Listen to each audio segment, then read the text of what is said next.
Hey yo, what is fucking wrong with Wolf?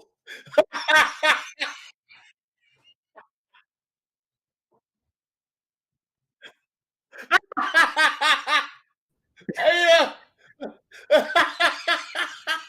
hey, what? Wolves, man. Why are you like this?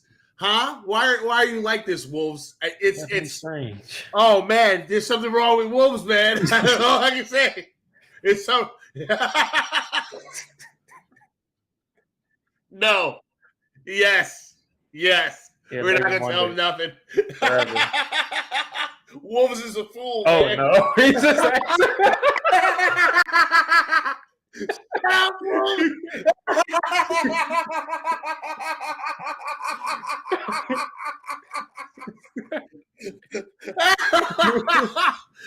I'm sorry, man. Everywhere I go, I bring calamity with me. I don't know. Yo, shout out to Big Play Slay for letting me know that my mic was muted, but that's fine. You heard the other two, bro. Shout out to everybody in here. Logan, Bobby, Bo, Luann, Big Play Slay, Timothy. I'm going to take on the callers about 10 minutes into the show, and of course, we'll have the members on first. But shout out to Giants Land. We are in, for the first time, Victory Week. I was about to say Victory Monday, but also for the first time in 6 years, we're over 500. For the first time in 6 years, we have a winning record, even though it's just 1-0. And for the first time in 6 years, we won our first matchup. They already know my thoughts. They saw me live. Let me go to Pest, and then Diggy, you could go right after, man. Just give your thoughts, bro. I need to wet my whistle for this one, man, because listen, I watched so much film on this game. So much film because I'm working on my breakdown. Sorry it's late. I watched so much film on this game, and I've got to say, man, there are some things that I'm very, very impressed with. Okay, very impressed with, and I'll let that be known in my video. The things that I'm very impressed with. But I will say this just to give you a little appetizer. Man, did I see the winds of change blowing through New York Giants Nation. And I'm not saying that this team is going to win a Super Bowl. I'm not saying this team's going to make the playoffs. I'm not saying this team's going to have a winning record. I don't know if any of those things are going to happen. But with my eyes, saw the winds of change blow through Giants Nation on Sunday. I saw it. Just so you know. All right, Diggy, what about you? Wins a change, or is it an overreaction to say that the Giants are going to the Super Bowl? It's definitely overreaction at that point. Okay. But what?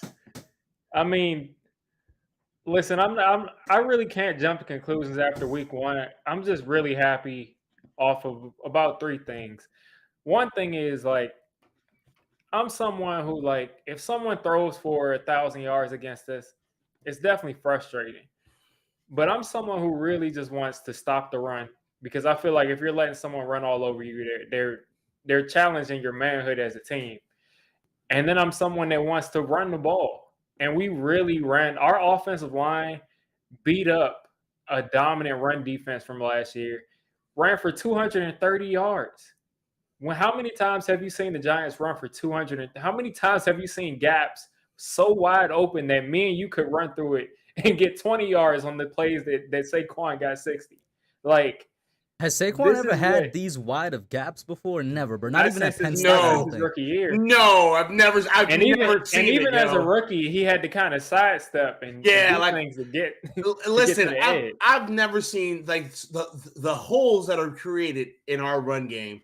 I have not seen holes like this by the New York Giants since good God, man. Yeah. Maybe Tiki, maybe Brandon Jacobs, maybe. It's been a long time since I have seen like big ass holes. You pick your poison. Like, listen. When I tell you how excited I am based on the things that I've seen, okay? Like, I haven't seen this in so long. I'm so excited. What you excited about? Did you start laughing a little bit? Oh, your end of the things there. Hey, listen, I mean, like I said, I was excited about the running game overall and the physicality that the team played with. And I was excited that we played to win the game. We didn't. I said that like Oh yeah. 17 Thank times you. in my post game Yep. video, and I like reenacted the Herm Edwards thing like 20 times in a row. Like we didn't play not to lose, and this is like we talked about how Shermer was passive. And we were like, yeah, we want to get away from that. Shermer's scared to lose the game. And then Joe Judge comes in and he talks all this stuff. And sometimes it's like, I kind of feel like Joe Judge for the Giants is like, Pass, you're married. Where is this going? I'm making a Colin Cowherd kind of analogy right here. Listen, before you get married, you had to date somebody that was the ramp up before you got married. And I think that's what Joe Judge was. We needed someone who could come in and give some sort of structure to this team before we brought in Brian Davis. Oh, wait a minute. Wait, this is one of those, if you can't get over someone, get under someone analogies. Is that what this is? It's not the same as that. Is that what we're doing right now? If you can't get over someone, you get under someone. Joe Judge was under someone? Is that what you saying? Joe Judge was desperate, Joe. We was desperate and drunk, and it was late. They turned the lights on in the club. We were just like, you. It felt good at first, and then you turned the lights on. When you turned the lights on, you saw that Joe Judge. Let me get the super chat by Wolf. Shout out to Wolf for $2 super chat. Hey, yo, this man is correct, bro. He says the Giants are undefeated. We're one of, is it 16? Yeah. We're one of 16 teams in the NFL. No, actually. We're one of 14. 14, yeah. Yeah, because 2 teams tied. I forgot about that. We're one of 14 teams, even more elite company. Since I've lived in Georgia, the Giants haven't lost a game. Oh, that was a good move, bro. That was a good move. If you move out of there, I don't know what to tell you, man. Listen, before we continue, I would just like to address Moses A, because he's like, let's relax, though. It's just one game. See, you and I are talking about 2 totally different things. See, what I'm talking about and what you're talking about are totally different. My excitement has nothing to do with what you think it has anything to do with, because my excitement is about process. My excitement is about adjustments. My excitement is about schemes. My excitement is about management, clock management. You know what I'm saying? I'm excited, and these wins of change ain't even got nothing to do with the score of the game, pimping. Nothing to do with none of that. We watch someone competent manage a game, utilize his coaches, utilize his players, and even call his star quarterback out in front of God, country, and core. We ain't never seen nothing like this before. Since Tom Coughlin. We haven't seen someone. Since Tom Coughlin. Yeah. And I'm not comparing this man to Tom Coughlin. I know that we talked a lot about Tom Coughlin when it came to Joe Judge about him being a disciplinarian or whatever. But listen, man, when's the last time this was one game? We're talking about 10 seasons worth of things we haven't seen in one game. Listen, this ain't got nothing to do with scores. This has everything to do with building. That's what this is. Building. We have to build. And we just did something that we can absolutely build upon. So I'm not talking about the score. You think you think about checkers, I'm thinking about chess. You know what I'm saying? I'm just saying. There were 2 marks on Brian Dable. I was gonna say yesterday on Sunday. The first was we ran a play where Saquon got, at the end of the first half, Saquon picked up 9 yards, and there were 54 seconds left on the clock at the end of that play. And we let the clock run all the way down to 30 seconds before we ran another play. And we had 3 timeouts. So he pretty much wasted the end of that whole half right there. And then the second one is the whole Kadarius Toney thing, which we don't know the back situation for that. Yeah, but it's just weird. It's just like, it's weird. He may not know the playbook. He may not know the full route tree, but he's someone that's so talented. You could just say, go line up in the slot 3-4 times this quarter and just run a slant. Just run a slant. I'll tell you exactly what to run. Everybody else will do something else, but just run a slant and we'll get you the ball. It's like getting the ball in Kadarius Toney's hands is just inexcusable. He touched it twice, and every single time he made was the positive entire yardage, team and one time it should have been negative yardage, but like he made the it into entire positive team. yardage. Like, how many times in the NFL, like in all your years of watching football, have you seen in the NFL a player reverse field against NFL players all the way from the right hash all the way to the left sideline? Reversed and then reversed. You don't He even still got see that in positive yardage. college. And still got positive yards. You don't even see that in college. You see it in high school, So- but not in the NFL. I don't Go know. ahead, Fast. I don't know. Listen, something weird going on. Okay, because I don't understand why Kadarius Toney is only used on 7 reps for the whole damn game. Like, something ain't right. Okay, again, I don't know what it is. Maybe it does have something to do with a rotation. Maybe it does have something to do with the scheme. Maybe it does have something to do with like long-term body care. Who knows? I don't know. I don't want to speculate good, bad, or indifferent, but it's weird. It's very weird. Let me give a shout out to everybody in the chat right now. I'll ask y'all one more question and we'll bring on the member callers. First, Big Play Slay, the Eagles fan. What up, Slay? I'm sure you're glad your Eagles got a win. You guys being ranked as number 4 in the NFL though is wild. I'm gonna keep it real with you. That should not be the way it is, bro. Sure about that, Kush? Yeah. You sure about that?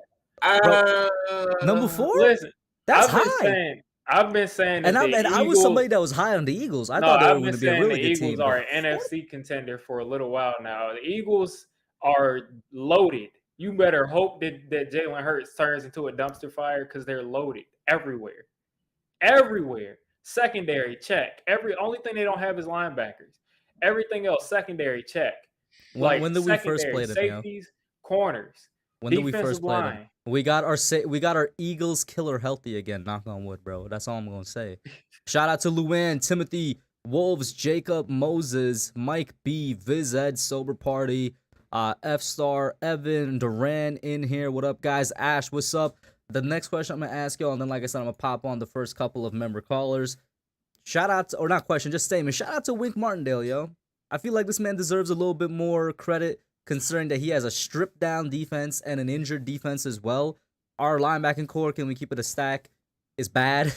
Our secondary is below average. And we didn't have our starting edges. And we still held a very competent, very good team to 20 points. And it should have been way more at the half. I don't know if they were competent, but they're good. I mean, they made some mistakes in the second half. Not yesterday. I mean, not on Sunday. I mean, I listen. I'll call them competent, but the coaches made some stupid ass decisions for the Titans. If I was a Titans fan, I'd be livid. I'd be livid at some of the decisions that third and short killed them all day. Yeah, like 3rd and short. It was like on some Joe Judge stuff. 3rd and short, trying to be tricky. Run the tight end sweep to Evan Ingram. Yeah, like bro, give him the ball, let him go get that yard. Bad decisions, right? And we just benefited from it. We benefited from it. The Giants did whatever they tight end sweep with Jeff Swain, bro. Not even like you had Travis Kelce or somebody in the they backfield. Austin Hooper. Did y'all know that Austin Hooper's on their roster? I didn't know that. No, not until you just said it, yo. They didn't use him. I don't know. It don't make any sense to me. It's hard for me to even fathom. And I'm gonna tell y'all this right here. Wink Martindale, I give him credit because I was about to say no love. No, Wink Martindale, I give him credit because he's proven over years and years that he could stop the run with pretty much anybody. But at the end of the day, if they decided we're going to throw the ball 50 times this game or 40 times this game, they could have done it and blown us out by three touchdowns because Darnay Holmes got 3 or 4 holding penalties. Mm-hmm. He could not cover a 5th, 6th round rookie. They were getting torched. Darnay Holmes has been in the NFL for 4 years now, and he can't cover a 5th, 6th round rookie in his first game. And man covers, he's getting torched. Like he's getting destroyed out there. Yeah. And all you need is one bad corner, and you're getting torched all day. Now I will say I'm proud of Aaron Robinson, Senor Stummy. If he plays good another game, I'll stop. You gotta say the phrase you always say, bro. You can't say Senor Stummy and I say the phrase. I have to. I don't want to go. Oh no, he froze. Oh, you're back. Karma came and got him real quick. Yeah, I What was were you like, saying? hold up. I was like, Aaron Robinson was in his Either way, server. listen. If he plays better one more game, I'll lift the name. If Zimenez plays solid one more game, I'll stop calling them Ziminy Crickets. But overall, I'm happy with Wink. I was scared that Wink would go in there and blitz 8 or 9 people over and over again, and we would get torched. But he actually showed that he's not gonna. He actually knows that his secondary isn't able to do that. So I was happy to see that. Mm-hmm. I mean, listen. Shout out to Wink, man. I don't know how this team was able to keep Derrick Henry in check. I said on Rob R0B's Twitter space on Sunday morning, I was like, listen, like I'm concerned about Henry. I'm concerned about whether or not we can stop this man. And like we have to like focus on stopping him because I was concerned about it. And I don't got no concerns right now. Like our run D was pretty damn good against a very good, competent running team. Like we did a great job. Shout out to Wink for scheming it up, knowing that our corners ain't built for this blitz life yet. Yeah. They're not. NYG content creator highlights. You got my permission right here on video. You can use it as proof. Go ahead, bro. You got it, my guy. And let's pop on Bobby, the first member that was in tonight. Bobby, how you doing, man? Well, I got to sign up again for you on tomorrow night. Okay, tomorrow. Hey, I like the defense. That was great. I haven't seen Bobby in forever. Bobby, I don't mean to cut you off. Bobby. Yeah. I have not seen you in forever. I am so happy to see you, Bobby. How have you been? How's everything been going? Great. Yeah. I have my cat. My daughter just turned 16 in the summer. Okay. Yeah, we're doing good. That's awesome, man. Yeah, I haven't seen you in like a year, Bobby. So I'm happy to see you, man. Yes, I'm happy to see you. What's the guy underneath you again? What's his name? That's Diggy. Diggy, how you doing? What's up? Okay, so the Giants defense, like they were saying, they only gave up 82 yards against the running back, 82 yards. Wasn't that the total? Something around that. Yeah, I think it was. Yeah, 82 or 82. Yeah, I was so happy. They said, he's going to run all over us. I'm positive the Giants are going 11-6. It's possible. I think they start off 3-0 this year because we're playing smelly Carolina Panthers and then the smelly Dallas Cowgirls. They do smell. They do smell. I know. The Cooper Rush really smells. On Sunday, they were way up, and they only won by 3 points. They got lucky. Big play, Slay, your team stinks. That's all I And then I was happy for Washington. They won. Talk that talk. I like Washington. I do. I don't like Dallas or the Eagles, but I do like Washington. No, I hate Washington. No, I always like Washington with the Heisman. I'm an old fart. I go way back, guys. How you doing there, Hub? I'm good. How are you, man? I like to talk to you. You're awesome. Thank you, Bobby. It's great to talk to you as well, man. Eli, thank you for the support. Not Eli. I mean, Daniel Jones looked pretty good. Okay, he got a fumble because he couldn't stop. They got him pounded, right? But that throw to Sterling Shepard, how many yards was that? 68? Well, the total yardage, 66-yard touchdown. The air yardage was 49. Yeah, I think it was like a 49-yard throw. Pretty damn good, didn't it? That was a very good pass. It was with someone like hanging on his leg. So yes, and it was a very good pass. Good rep by Daniel. He had some big canonis. He went for 2 points. I would have just tied up the game, but I'm glad he went for 2 points. If you look at the stream with me and KB, I was saying they please go for 2. I don't want to be conservative. I wasn't watching anyone's stream. I was like, there's a video of me reacting to the 2 point on Twitter. I was not paying attention to no one in that second half, and I was really trying to watch this game objectively to see scheme and plan and preparation. Yeah. But in that second half, I was just too damn hyped. I was just too hyped.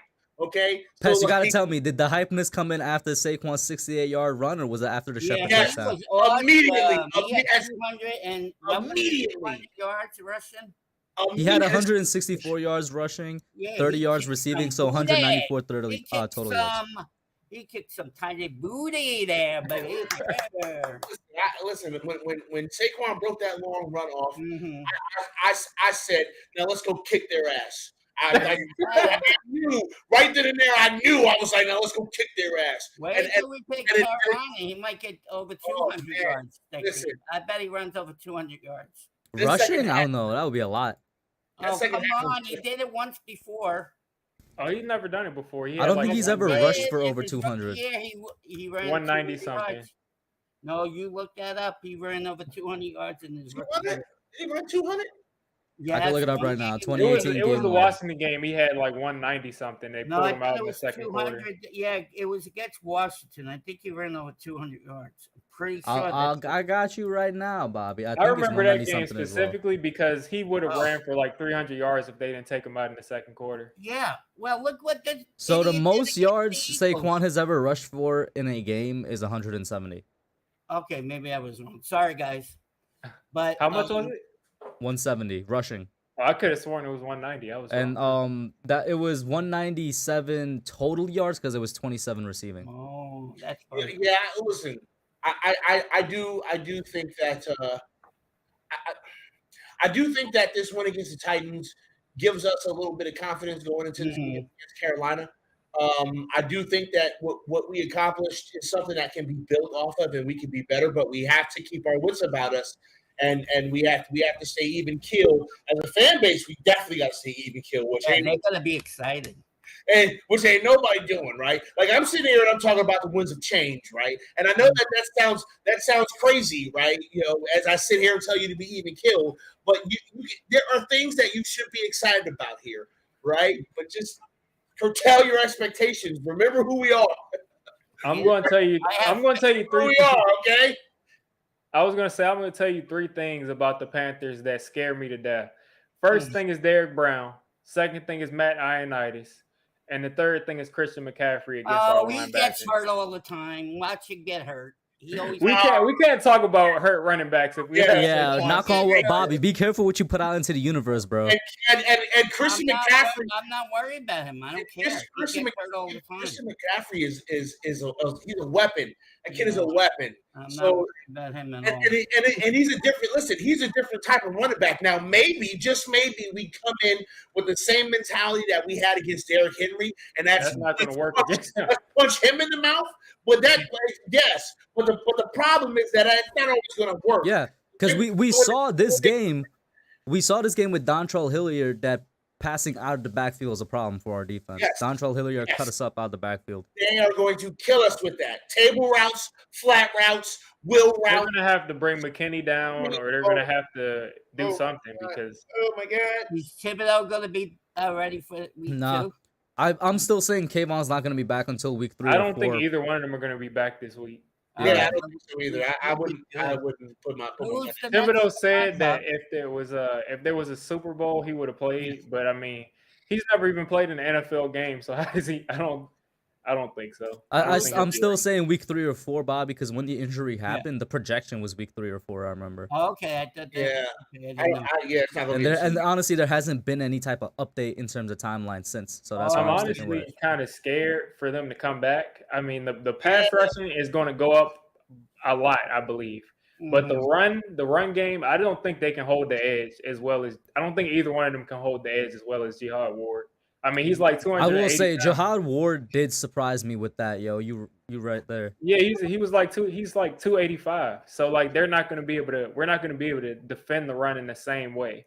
It's going to have to be more reliant on, I think, the second wave making those tackles, and if they're not able to. Worried about McCaffrey. Well, this is talking just in general. Yeah, I'll this say is just going forward. yeah. Yeah. Shout out to Bruce. Thank you, my man. I'll get to that in a sec. He says, Who's "Help the out one of your next one X-Man online? shirts. It's fire. Thank you for the support, Who's the bro." next one in the studio? Well, next in line is the next member. It's Mike, and then we'll move on to the regular Mike callers. Nixon? Yep. Can he? I talked to him. I like him. Yeah, you know what? Yeah, so here's what's going to happen. You are going to get to talk to him because he's going to take my place here in about 10 minutes. Oh, really? Yeah, he's going to take my place in about 10 minutes. I'm still doing the editing portion of being PTA Sports. I'm sitting. Sign up for your channel. Like I'm going to subscribe to you and Diggs. You have a channel too, right? I appreciate that. Yeah, we're listen. The PTA Sports. PTA Sports Enterprises is still working. By the way, how long is it going? You got it, bro. I got it. You got it. Hey yo! Fuck you, Viz. Oh! You think I don't see you? You think I don't see you over there talking all that flimity flam in the chat? You think I don't see you over there? Wow. Are you gonna get on the field this year, Viz? Are they gonna actually let you play this year, Viz? For any possible new viewers, this is a common occurrence between Viz edits and Pest. Don't be alarmed. Who is Viz? He's an idiot. Viz. Well, you don't talk to my friend like that. Viz, no. Viz is part of the squad. Viz is part of the squad. But we got to give each other the business. Is what we do, Bobby. Oh, okay. I thought you were. Bobby got my back, Viz. We'll jump you. We'll jump you, son. Beat the hell out of you. So I'm not afraid of anybody. No, Viz. Definitely not Christian McCaffrey. Viz is cool, man. I'm worried about him either. And Viz actually, I always give Viz credit this until the day that I die. Viz called Kadarius Toney. Mm-hmm. Yeah, I like him. They should start him more often. Viz said to me, because Viz does these edits on prospects, right? Because he watches a lot of college football, so he does these edits on prospects. Well, one of the prospects that he sent me was Kadarius Toney, and this was way before the draft. And he said, "Yo, he's going to be a giant. Watch." And then we drafted him, so he got that one right. That's good though. That's the one thing that I'll always give him credit for. Everything else he sucks at, but that one thing, he got that one thing right. I give him credit for that. Bobby, hey, can I say one thing? What you? I was just gonna say, let me get your last thought because the line is filling up, and I want to get Mike on, and then the regular callers on. Can I just say goodbye? Yeah. I'm gonna no. Hold on a second. Before you do that, I'm gonna go ahead and slide because I gotta finish this edit because I got a job. And I gotta be at stupid early in the morning. But listen, I appreciate you, Kush. I appreciate you, Diggs. I appreciate you, Bobby. I appreciate you in chat. I hate Viz edits. He my damn nerves. I can't stand him. I wanna shake him upside down. You're gonna ignore wolves to the grave. I want to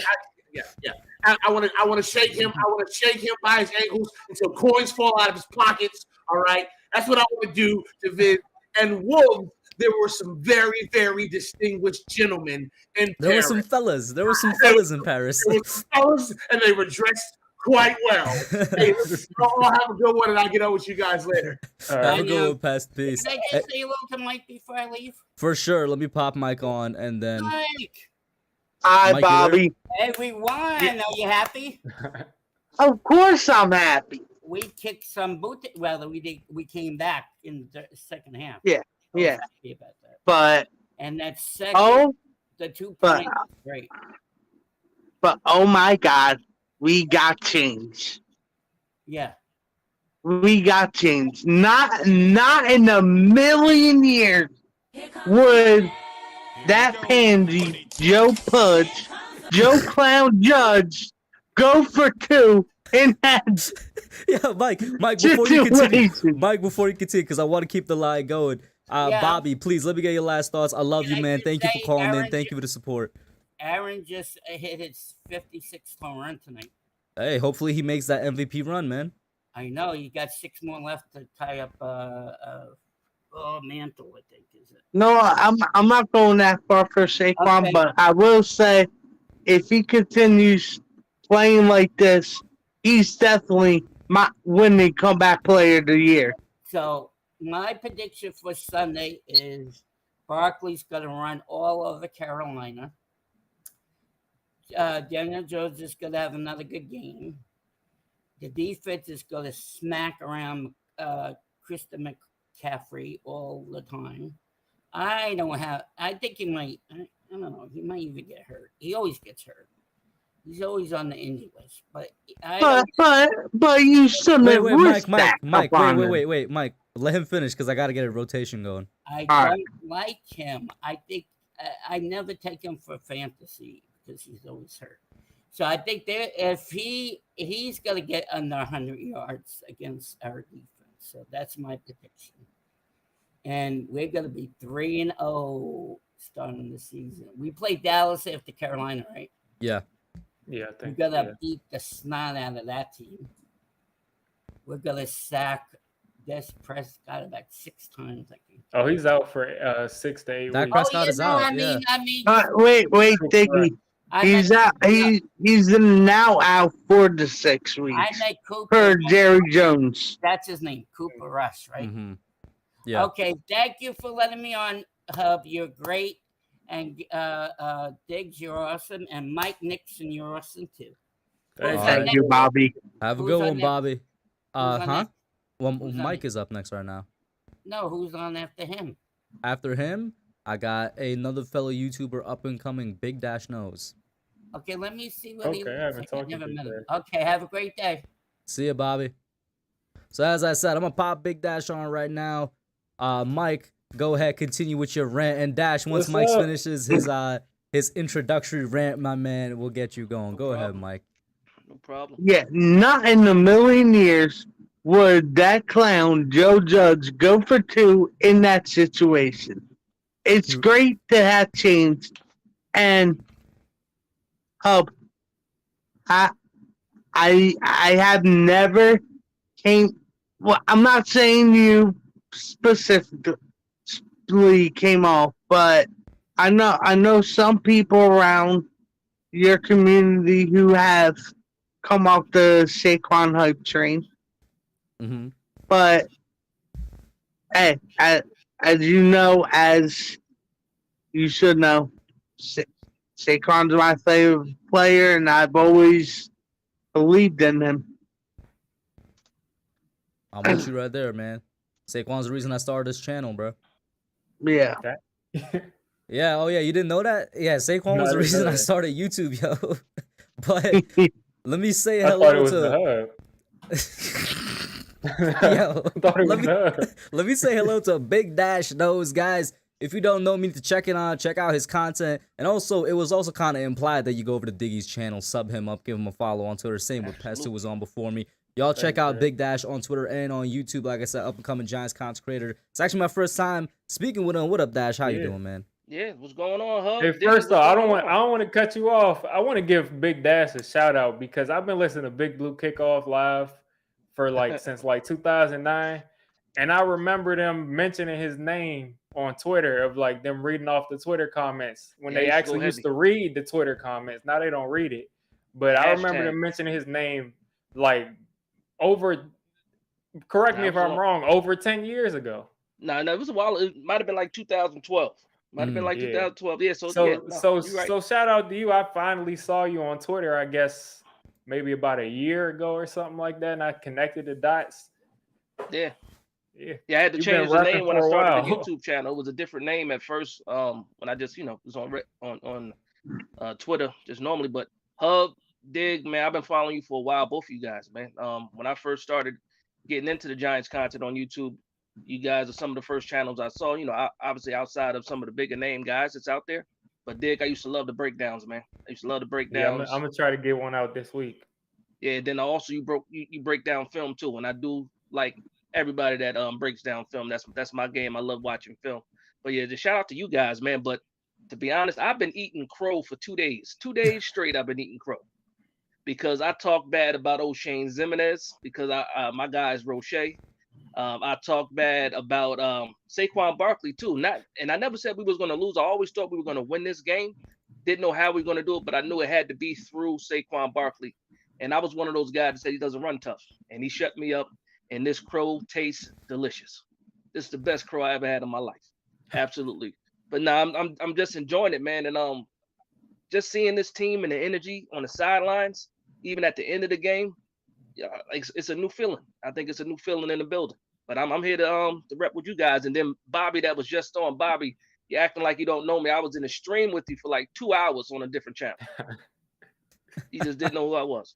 Let me give a shout out to Tudo Azori for the $5 super chat. He says, salute to Hub Nation. Drop by to pay our proper respects. And for all Giants fans around the world, slap all the stinky boys losers out the door. Forget about it. As usual, Tudo, I appreciate your support and the support of your team over there. Mike, man, you just like me, super happy to get Saquon going. I got a question to pose to you. Is he back to 2018 form, or is he better than 2018 form? All for one game, of course. I'll say he's in the middle between 2018 and better. In that middle. Mm-hmm.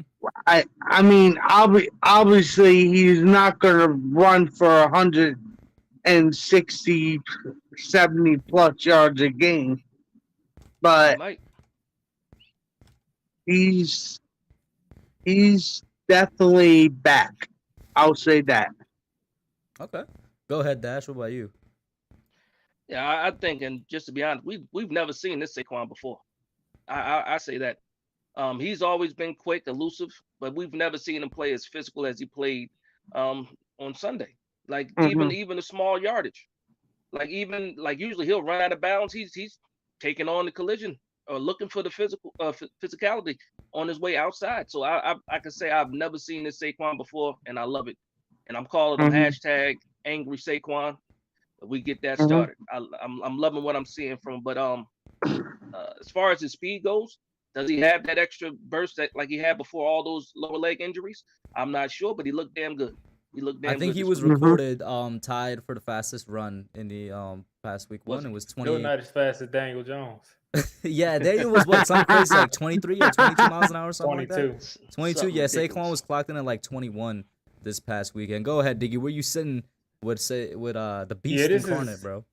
This is definitely the best Saquon. I feel like one thing though, it seems like he's gotten worse as a receiver, and I'm not even going on the stats.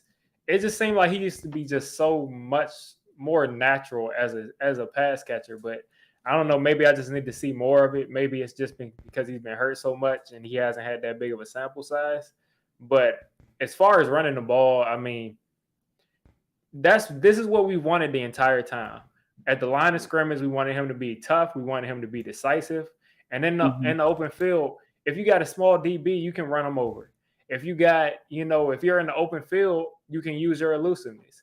If you're, around the first down marker, or if you're catching a swing pass, you're one-on-one with a corner. And this is what we've been saying for years. Saquon, 235-pound, probably Saquon, one-on-one against a 180-something pound corner. You need to put your helmet in that dude's chest and get as many yards as you can. So I think he's the best he's been in his career as far as running the ball. I do want to see a little bit more as far as catching the ball on a consistent basis, but not like I'm criticizing his last game. I just want to see him kind of, do more in that aspect going forward, because people are going to figure out how to take away the run.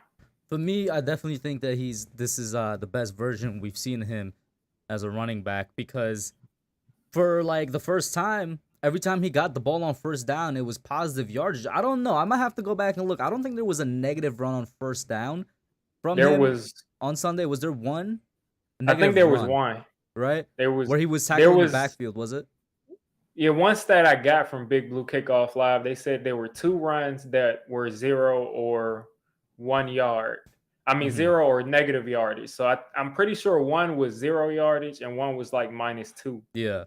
So I'll take that, because it seemed like if it wasn't that, he was getting 2, 3, sometimes even 4 yards on first down. And I'm just like, I love that from Saquon, because if you could do that and then still keep what you were before, and he did, obviously, which is breaking out that home run hit, and it looked like he was about to have 2 of them if he didn't trip up on the one right up the middle. I'm like, you got a perfect combination at what a running back should be, man. So yeah, one thing about Saquon, though, I'll say is like, I've been seeing this his whole career, and first time I saw it was this past game where it finally got punched out. Every time he's running and he's like running full speed, he's carrying the ball like this. He is loose. And when he got hit on the sideline after the first run, when he got hit, the ball went out of bounds, but he was already out of bounds, so people didn't notice it. And the second time, he actually fumbled. So I don't know if he needs that to run full speed, but that's definitely an Achilles heel. And now that that's on tape of him actually fumbling like that, it really concerns me. I hope You he know, corrects it because a reporter asked him about it. No, not a reporter. I think it was Eli or Peyton on the Manning cast. They brought it up, and he was like, "Yeah, he gets into the mindset of just trying to go for that touchdown." So I hope like he knows that he's gonna have to correct that somehow. Go ahead, Mike. I saw especially you wanted to since say he's something. getting run down. Yeah, Mike. I was gonna say another thing is you're taught in little league to hold that football in the outside hand. So once he broke that, he needs to switch that. He needs to switch hands and get outside. But my bad for cutting you off, Mike. All right. Now I have an interesting question. What did you guys take away on Brian Dable's response about Kadarius Toney on why he didn't see the field? Because to me, it seemed like he was like saying we have like a wide receiver by committee type role. You that guys can question take for? that for a second. Go ahead. That's I mean, I feel like it's BS to tell you the truth because there's no reason that David Sills should be on the field for like 95% of the snaps and Kadarius Toney only gets 7. Like, I like Brian Dable on Sunday, but he should really be like someone should be like filing a lawsuit for the fact that Kadarius Toney's on the field for 7 plays and David Sills is out there just jogging. Listen, Richie James Like- was our number 1 receiver. And Now, Richie do you guys think he was on a pitch count and they just didn't share with anybody? I don't think so, and that doesn't make sense to me because that's one hypothesis, but when you think about it, it doesn't make sense because if he's on a pitch count, you're not running sweeps where he's like in the midst of the line. Like you want him running deep routes, you want him running where he's isolated with just the DBs. But we have him running through the thick of the line. I think it's just like he hasn't played a bunch in the offseason. He's always hurt.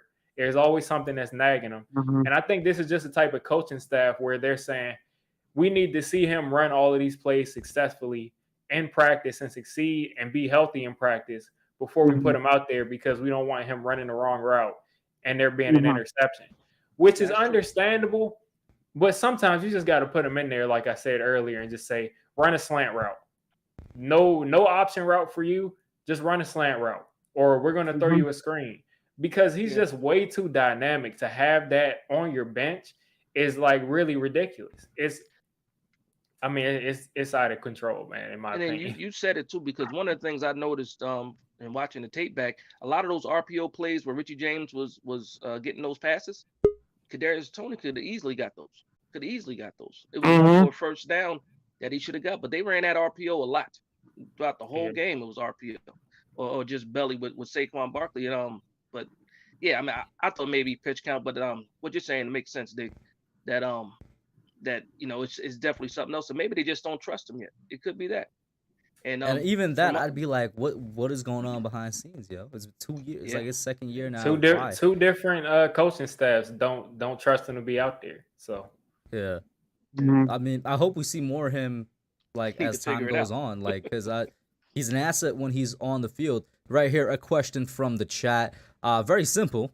So I was going to get into this later. So I'm going to ask y'all maybe not get into it too much. Thoughts on Daniel Jones? So let's start with Mike, then Dash, and then Diggy. All right. Daniel Jones. I mean, I hate that he threw that interception while looking his receiver down. But I love how Brian Dable whipped him a new ass on the sideline because last year Judge and Garrett would have coddled him and not said anything at all. And I think that really lit on to Daniel Jones, and I loved how he finished that game. He let us down, got us the game-winning touchdown, and even the 2-point conversion. Yeah. Because he could have easily messed that up. Oh yeah, he could have, knowing him. Yeah. Yo. Yeah. Go ahead, Dash. Now, to me, Daniel Jones was okay. He was okay. He was Daniel Jones. You know, he 2 touchdowns, 2 turnovers. Now that fumble, I can't blame him for that fumble. Anybody gets hit like that is fumbling. Mhm. But that interception is unforgivable for me.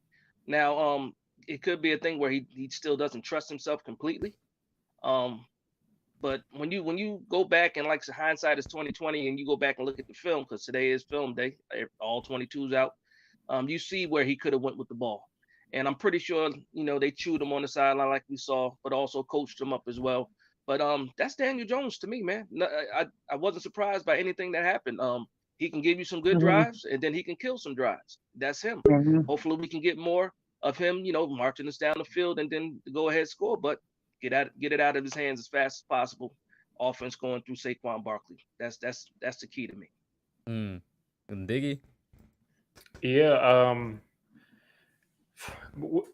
When I finish answering this, I'm gonna jump off. But I just think Daniel Jones is a quarterback, at least right now. He could get a better grasp of the offense and come out next week and throw 4 touchdowns. I don't know.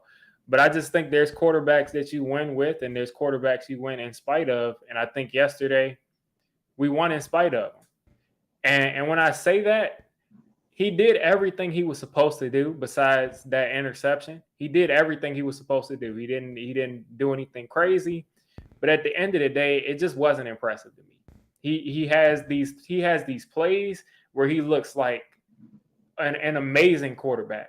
Like, you got people draped all over your legs and you're throwing off your back foot pretty much, and you hit Sterling Shepard on that long pass, and then you're throwing the ball and you can't hit somebody that's 10 yards away.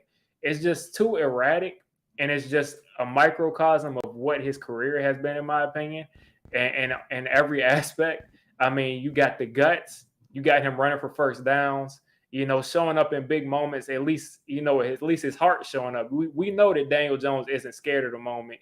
We know he's not, he's not mailing it in and he doesn't care. But it's just, we need consistency. And then when you look at it, I mean, it's just Daniel Jones. I mean, when you look at that fumble, it's not his fault. But it's just like, when you're known for fumbling, you're not going to get that benefit of the doubt. Yeah, you're always going to get hyper criticized, and that fumble is going to be seen in the box score, and people that didn't see the game are going to be like, "That's Daniel Jones. He should have held on to the ball." Exactly. And then one thing I will say, kind of in defense of him on that interception, when I saw it on the broadcast, it looked like he stared down Saquon, but he actually glanced at Saquon, looked over to the right side of the field, and then went back. And the reason that he threw that ball is because he didn't pick up on that corner playing that how he played it, or that safety playing it how he played it. And that's why he threw it, because it didn't make any sense for him to stare him down and then throw it. But when you see it on the all 22, you can actually see that he looked left, because you kind of have to see, like, a wheel route is a route where you can hit him in the backfield, you can hit him 5 yards down the field, it could turn into a deep route, it could turn into anything. So he went and glanced, looked away, glanced back, and then threw it. Either way, it's a bad play. Why are you throwing back shoulder throws to your running back? I know they haven't practiced that. So it's just Daniel Jones. It's nothing new. A hell of an adjustment. And this is what we were saying, as far as, if Saquon goes out there and he plays at this level every week, and we get our pass rushers back, you could possibly win games. And if he gets hot, you could win playoff games with Daniel Jones, because he has that skill. He just has to do it consistently. But it's just him doing it consistently. And if he's able to be this kind of player, where he limits the mistakes, you can possibly win with him. But me speaking personally, first of all, I want to win. If we're winning, we're winning, period. But me speaking personally, I would rather have a quarterback to where he doesn't have to depend on everything around him going great for him to be able to win. People talk about Eli, and I know I'm on the soapbox right now, but people talk about Eli. And people talk about how Eli needed everything perfect around him. What But happened you must not 2011? have saw it. You must not have seen 2011. The dude almost threw for 5,000 yards. Daniel Jones has yet to throw for 3,800. I mean, comeback after comeback, putting the team on your back. At least be able to be clutch in those moments. If we can get Daniel Jones to be clutch and then have average games, I'm fine. But I'm still watching, but I'm not really on the side of we need to be bringing this dude back because I think we can get this kind of production out of a rookie. I really do. That line that you said was basically going to encompass my entire statement. The game yesterday was a microcosm of his career because you saw things that were really good. You saw things that made you say, this is what I've been waiting for you to do. One of the things that really caught my eye was when he did the pump fake. I'm like, it's such a small thing, but I'm like, yo, I don't think I've ever seen you do that in my entire life with the Giants, yo. So it's, you see things like that, and then you see the mistakes, and it's like, at the end of the day, he had a good game, but it's not something that necessarily moved me to saying extension, which is at the end of the day where we're going to come with this conversation. Because quarterbacks are expensive in the NFL, and they're hard to find as well. Mike, But you yeah, about to say something? I Go got ahead, to Diggy. jump. I got to jump. But before I say that, Daniel Jones, that's a perfect example. The pump fake. Daniel Jones doesn't have swag. It's just that. It's just that simple. He doesn't have swag. He can't run and stay standing up while he's running. Did you see the pitch yesterday? It wasn't like when you see Mahomes pitch the ball. It's like a basketball pitch. It's smooth. Daniel Jones like pushed it. Like he's just missing the swag. I don't know what it is, but it's just like when you see quarterbacks and athletes, the way they move certain ways, Daniel Jones looks clunky doing everything. I just don't get it. But I'm gonna jump. Thanks for having me on. No I'm problem, gonna guys. catch Make sure y'all you check out later on. Diggy, Have a man. good one, Diggy. All right, y'all have a good Peace. one. Shout out to you, Dick. Mike, let me get your last thoughts on that, and then I'm gonna have to switch you out, my boy. It's, I mean, I'm just happy the Giants got a win, and I mean, I'm hoping we're not talking like the NFL draft like we have been Yeah. starting in like October, hoping that we can play some meaningful football. And I mean, realistically speaking, we have a chance to go 4-0 Mm-hmm. for the first time in God knows how long. And I mean, I'm not expecting us to go 4-0, but I would not be surprised. It became a lot easier now that Dak is out for sure. Yeah, Like, way easier. yeah, way easier. And But even though I made that video, it seems like a lot of people didn't. They read the title, they didn't watch it because I got a couple comments that said clickbait, but I had to respond. I'm like, not clickbait. I talked about exactly what the title states. I brought up the question, can we go 4-0? And then majority of the videos talk about mistakes that we need to fix before we could even say, can we go 2-0? Right? So it's like, we definitely want to focus on Carolina, and I'm sure Dayball and the guys in that room, they know they got to stay grounded. Mike, though, man, thank you for calling in as usual, bro. Member of the channel, and thank you for the continued support, man. all right, Hub. All right. All right, Mike. All right. Peace out, man. Peace. That's my bro off YouTube as well. Before I get the next caller on, which is Wolves, let me first do a quick little promo for myself. Now, y'all know I haven't had a sponsor in a minute, but that's okay because I don't need a sponsor. If you want to support me, why is it not popping up here? There you go. Just support me by going to Teespring, or Creator Spring as it now is called. And I gotta switch tabs. I just realized I shared the wrong tab. Yo, slight mishap. We're gonna pretend that didn't happen. Doo-doo-doo-doo-doo. Doo-doo-doo. Doo-doo-doo. Bam, there it is. Now we at the right tab. Y'all gonna pretend as if I shared the right tab off rip, alright?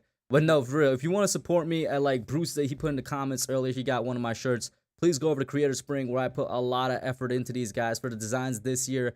As you can see, we got an Xavier McKinney comic book type of design right there. The Ball Hawk Xavier. Kind of try to do it like an X-Men cover. That was the one that Bruce got. Definitely pick it up. Then we got a big dog design for Aziz Ojolari. brand new this year. I saw a Bigfoot poster, like online, got inspired by it, and I was like, Bigfoot, nah, we're gonna do a big dog, and he's a former Georgia Bulldog, so you know what? It works out. And then the third design that was brand new this year was a Joker season one, which I'm not sure how it's faring considering we barely saw this man in the first game, but hopefully that improves. And of course, the designs from last year are still available. They're down here somewhere. The Leonard Williams Lion King one and the original Joker season one. The Leonard Williams Lion King one is a very popular one. When I go into my seller stats, a lot of y'all like that. But thank you for the support, guys. And if you want to continue to support the channel, go ahead and get one of those. Dash, before I bring on Wolves, man, is there anything from the last segment that you'd like to give an additional comment on or anything like that? No, I mean, we were talking about Daniel Jones, and like I said, with the performance that he put out there, the big question is, can you pay that man $30 million for what you saw? And right now, I would assume the answer would be no. But again, we have 16 more games, so let's see what happens. That's exactly. And you kind of answered one of the questions in the chat, which is, do you see him improving after week one? I'm like, he should. He has all the tools to improve around him. He definitely has a tremendously improved coaching staff to help him out on that front. But we're going to have to see. At the end of the day, it's Daniel that will have to evaluate to see if he improves. Absolutely. And then just to add on, that's the first game. I mean, minimal snaps in the preseason. He's let him get comfortable behind that offensive line. Let the offense flow through Saquon. And like I said, you'll see a better Daniel Jones. I believe that. But is a better Daniel Jones good enough? That's a great question. Wolves, what's up, man? Longtime supporter. How you doing, man? What up? So I want to get on the go back to Daniel Jones. So for me, Joe Judge, the 2 years of Joe Judge absolutely killed him. So, seeing the pump fake, seeing him slide normally. Oh, yeah. Thank you for bringing that up. I was like, DJ learned how to slide, yo? Yeah. Said the same thing. Yeah. So all those things put together, I don't want to count the 2 years of Joe Judge, but realistically we have to. It's business at the end of the day. But I see improvement. And by the way, Mike, to answer your question, last time we were 4-0 was 2009. I can see the Giants going 4-0 if they fix certain mistakes, if I'm being honest. 5-2 after Jacksonville. 5-2. I have to pull up our schedule. When do we play Jacksonville? After the Packers and Ravens. So our next games are Panthers, Cowgirls, Bears, Packers, Ravens, Jags. So I'm assuming you're saying our 2 losses will be Packers and Ravens? Yeah. So we're beating up on injured/bad teams. Yes, pretty much. Yeah. It's an easy schedule. It is an easy schedule. I can't hate on it. Like I said, even I am questioning, can we go that far? But what are the mistakes you're seeing, Wolves, that you say that we got to fix? So first of all, the O-line on the specifically on the fumble. Who was 75? Who was that guy? He completely 75. sold on his quarterback. He completely sold. It looked like he either failed a play design or Andrew Thomas just couldn't bail him out in time. I watched the film of that specific play. There was either a play design that would have him and look, I'm brain dead, so who knows. There was a play design that would have Andrew Thomas go after the guy rushing the quarterback, or he just failed his assignment. God only knows on that.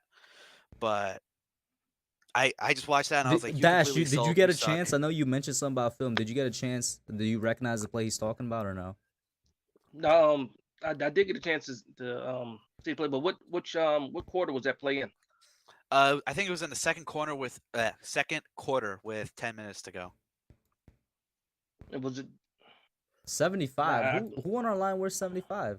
Because Glowinski wears 60 something. It's a Zudu. Oh, the rookie is Zudu. I like him. Yeah, Zudu's 70. Now he had a couple good plays. Now that play that you're talking about, if I do remember, are you talking about when he pulled?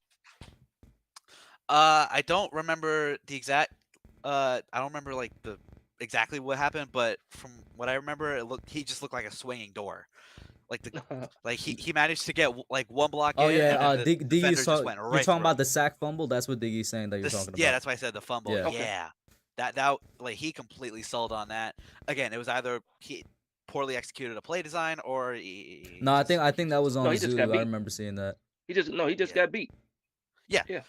Flat out. That was Simmons too, right? Yeah. So it's like you got a 3rd round rookie in Zudu who's really raw going up against one of the best interior D linemen in the league who's Yeah. beasting right now. And Yeah, also but- on the interception, I noticed. I'll let you finish in a second. On the interception, it was obviously a bad play, but it looked like that Saquon saw the ball first midair before the defender saw it, and it looked like he kept on going forward when the ball was coming his way, and the defender didn't exactly have to do too much. He was able to just cut right in front of it. It looked like Saquon was supposed to curl back, and he had ample time to curl back. Well, it was a back shoulder throw, and I don't know how many of those Saquon catches in practice. I mean, it is off a wheel route. So I just think he wasn't expecting it, and it's hard to make that kind of adjustment. But again, good play by the cornerback. It's just a late throw. Just a Yeah, late it was throw. definitely a late throw. It looked like Jones was anticipating on throwing to Barkley in the first place. He just wanted to get the safety to the other side before he could throw to him. But it was obviously room for improvement there, in my opinion. He kind of made a similar. If you go back to the preseason game, I think it was against the Bengals, that play where he missed Colin Johnson. He kind of did the same thing where he looked, came back, and then looked again to try to throw it, and his pass ended up sailing to the fullback. He threw it out of bounds. It's when he jumps from read to read. Now he's jumping. He's not going through his progression. He's actually going back against his progression. It's just a lot to do, a lot of processing, and then hand-eye coordination, things like that. And it's the NFL. These guys are athletic. They get paid to make plays, and that cornerback Right. just made a good play. Yeah, he definitely did. Although, granted, it didn't take too much effort. Again, late throw. No, it did. You could. No, it did. Yeah, It could. absolutely. Also, by the way, Pest, if you're listening, I know you bailed early because you didn't want to experience my glory, my awesomeness. So Yeah. I'm calling you out right here. Yeah, I'm calling you out, Pest. Hit me up on Word. Twitter. Word. Word. Since we talk about O-line, can we get some love for our two bookends, Andrew Thomas and Evan Neal? Love Andrew Specifically, Thomas. Andrew Thomas, man. I'm glad to see Andrew on Twitter Thomas. now everybody's giving this man tremendous loves. Now y'all know I'm gonna take my own credit here, man. Y'all know I'm a huge Andrew Thomas fan. I want that man, like, before we drafted him, mocked him to us, loved him the rookie year, even though he had his ups and downs. And he's looking like he's coming on real strong, especially with the bounce back year that he had last year. And it's like, knock on wood, just like for some reason, like 80% of our players, if he could stay healthy and that ankle injury could just stay dormant, we got legitimately, in my opinion, one of the best young tackles in the league. And I say he has the potential to be top 10 this year. Definitely deserved Top the Pro 3. Bowl last year. So I would assume he deserves a Pro Bowl this year, but we all know how that works. What do you all think with Thomas? Go ahead, Dan. Top If- 3. if- Top 3. If the team's winning and he's playing at the level he's playing at, he could possibly be all pro. I wish. I Um, want that. He so much. was the highest rated tackle this week. PFF graded him, and Yeah, you and could take PFF also PFF. graded. Yeah. PFF graded Saquon 75. By the way, speaking of Saquon getting absolutely getting a bad deal, the NFL, they did a poll. Oh my Who gosh. is the best? The who is FedEx the, Ground Player of the Week, the and they FedEx left Ground Player. out Saquon. They They going left with- Jonathan Taylor and they put Swift in there, but they left out Saquon. By the way, and it's there was like he has the most rushing yards. What are they doing? Yeah, There was some Eagles fan that was like, play better and then or become contenders. And I'm just like, Swift plays with Detroit, so Yeah, yeah, and No, that play was better. He absolutely- played better than everybody on the list. he did. combined. More rushing yards, More scrimmage and yards. everybody on everything. that list only had one touchdown too. So Yeah, If Yeah, Swift, that- Jonathan Taylor, or whoever else were on the roster. I forget the would- third person. I forgot the third person too, but I'm gonna say this right now: if Swift or Taylor were on the roster, maybe Taylor, but not Swift. Swift were on the roster, we wouldn't have won the game against Tennessee. Bro, if That is any the running hill. back named not Saquon Barkley was on the roster, we wouldn't have won. Well, I Yeah, mean, that's Christian a fact. McCaffrey might have done a thing or two. Yeah. Oh, Nah. Nick Chubb was the other running back on there, and he had less yards and no touchdowns. It's like the disrespect is real, yo. Well, there you go. Wolves. I know it seems like I'm kicking you out early, but I gotta try and get this rotation going, my man. What's the last thing you want to talk about real quick before we get to the next caller in here? Pest, I'm calling you out. You gotta get this one on Twitter, bro. All right, Pest, I'm looking for you. Word. Oh, he just dipped. That was quick. Mhm. Okay. On to the next caller. we go. CJ, what's up, man? It's been a minute, CJ. How you doing, bro? Howdy. How y'all doing? Howdy. Kush and fellow new member. How's it going? Of all the potential upsets that we could have got, that you could have made me predict coming into this weekend. Telling you the truth, I would have predicted Steelers over Bengals before I predicted a win like this. I was gonna say Seattle was. I did not expect Seattle Denver to go down that way. Well, I knew that game was going to come down to the wire. Also, can we admit real quick, Seattle's O-line looked way better than expected. Maybe it was just for one game, but I thought that O-line was going to be trash. What do y'all think? They held up pretty good. Yeah. They held up. Charles Cross, I'm a little disappointed in you, my man, but he's a rookie. He's a rookie, left tackle. Good luck trying to deal with that Denver pass rush, but again, try to stay on track and analyzing this game. Everything that I could have predicted coming into this game did come into fruition. The offense was going to be stuck in the mud. The defense was going to be fine enough, but was going to have more cracks in their barrel than I would like. But somehow, some way, we stick around. Tannehill pulls a Tannehill and melts down the stretch, and we somehow win this game. Hey, CJ, I got a question for you.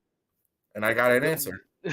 Going into halftime, did you feel like I felt where it was, oh man, it's the same old Giants? Bro, I did. I know I did. First of all, God honest to truth. First of all, do not ever watch the game on the NFL app because it officially sucks balls. I mean, the NFL in general, man, they lying to people when they release the all 22s too. So yeah, I kept trying to refresh my junk time and time again, and let me put my phone on vibrate. I kept trying to refresh it time and time again, and it just keeps taking me back to whatever CBS or Fox game was going on. So I had decided that I was going to go back and forth between you and KB's live stream as well as Chris's and Bad Dogs. And so by the time I finally got into full commitment as far as analyzing this game, I'm still dumbfounded, like, how the hell did we win this game? I've seen this game. I got an answer for you, bro. Saquon literally took the team, rolled them up in some towels, put them in a backpack, and put the backpack on his back. Listen, I spoke to Saquon earlier today. Y'all won't believe him, but I spoke to him earlier today. He said he had to get some icy hot. He had to get some ice packs. He had to go to the doctor, man. He had to see everything for that back. Yo, it's sore. And you know what, Kush, it's funny that you say that because this game somehow, someway was reminiscent of our current quarterback, Daniel Jones's first start, where Saquon was there, but he really couldn't produce all that much. Wound up getting hurt like at halftime. Daniel had to essentially put us on his back and will us to his first win. Well, now it's the opposite. Saquon, like you said, rolled us into a ball, put the entire team and fan base on not only his broad shoulders, but on those ginormous quads of his, and literally carried us to the promised land. By the way, speaking of the NFL, how the hell does Saquon lead the league in rushing and is not one of the nominated FedEx ground winners? How does that happen? Yo, Dash, do you think it's just because he plays for the Giants, bro? It's gotta be. It's absolutely that. It's absolutely that. It's gotta be. And I don't want to go off on a tangent. I don't need to rant tonight because it's a celebration. But you guys, you mentioned Andrew Thomas, and my God, I had high expectations for this kid when we drafted him. He was I don't want to say he was my number one tackle coming into that year's draft. I don't know if you remember, Kush, but He I was was mine, a big, bro. He was mine. I was a big Cedric Willis fan. Out of Alabama. He was actually my number one tackle, but I was head over heels excited for Andrew Thomas, and I believe that the minute we drafted him, this kid is going to be a bona fide star for the next decade at that position. And as excited as everyone was when we took Aziz last year and Thibodeau this year, I asked Logan this on our post-draft day stream. Which tandem moving forward are you more excited for? The pass rushing duo of Aziz and Thibodeau, or the tackle bookends in Thomas and Neal? And I was one of the few advocates that said, I really think we're finally gonna have our Ronnie Stanley, Orlando Brown bookends. I'm gonna let Dash go first because he hasn't really gotten a chance to go in a while. Go ahead, Dash. Go ahead, I Dash. answer that. Yeah, so just to answer that question, for me, as long as I've been a Giants fan, it's always going to be the defensive side and pass rush. It's when Aziz and KT and what they can be. Well, we already know what Aziz because we saw him play last year. KT, we have high expectations for KT, and I'm more excited for that now. And it's just because you got your big uglies on offense. They don't get all the glory. But for me, ending games, sacks, things like that, I got to go on the defensive tandem for that. Totally and fair. And then hopefully we get Beavers back and McFadden, and then we have all 4 linebackers. So we'll see what happens, man. We'll see what happens. But that's my answer. Defense. That's a good answer. I think honestly, a lot of older fans have been fans for like basically before 2010 would probably have the same answer. You know, back when we actually had years and years of pass rushing history. Let me first get this member chat before it disappears. Mike, it says, Kush, it's always good talking football with you. I'm officially back after my break, and it was much needed. I want to thank you for being a friend, leaving the DMs open. Mike, I appreciate the support and the kind words. I know I haven't been able to respond as much as I usually could have because I got an insanely busy schedule right now, my boy. But then going to CJ's question, I would go tackle duo, and that probably, like I said, shows that I am a younger fan, and it's because for 90% of my fanhood, there hasn't been a good offensive line. So when it comes to anything related to a good offensive line, I'm immediately gravitated towards that. Shout out to Eli Vibes in the chat. What up, bro? How you doing, man? And so, but with all that being said, it would be so easy of me to drink all the propel waters that I have as far as stock into this team. But again, let's see how we do against Carolina. They have a vaunted defense in it. They have a vaunted defense in their own right. Baker, is good. Baker, there are a few. Baker plays with a chip on the shoulder against every team. There are 2 teams in particular that he always feels that against. Us, and for some reason, the Jets. And so I'm going to wait and see how if we come out with a win against Carolina, then maybe I'll start buying into this team more and more. But considering all the things that could have easily had gone wrong this past week, if we could clean up at least just half of that, whether it's the blown coverages, the misassignments, Neal taking even a slight step up. If we Daniel and the unfortunate turnover. By the way, Daniel, you're running on thin ice, my friend. Please get it together. Just remain consistent, my friend. Please. But with all that being said, if we can clean up on at least half of the mistakes that we had to endure Sunday afternoon, I'm fairly confident that we could start off the year remotely strong. But hey, listen, at the end of the day, we all anticipated last year's Eagles team to be what we think this year. Why can't we pull the double switcheroo and somehow be a viable what's the word I'm looking for? not dark horse, but spoiler as far as potential NFC conference teams. So again, Saquon's got to be Saquon. The defense has to remain aggressive, and Brian Big Balls Dable continue to be every bit as aggressive as your defensive coordinator Wink. You guys are the best. I don't know. I asked you to put me on last or near the last. So if you have other streamers that are about to come on, I'll let you guys hop on. But any other fellow questions before I dip off? And you guys have a good night, okay? Yeah, one thing I will say before you jump off is that we need a fast start. We need a fast start. I cannot take any more of these 13, 14 nothing starts. Yeah, we can't get in the hole early. We can't survive that every game. The defense, like I said, CJ.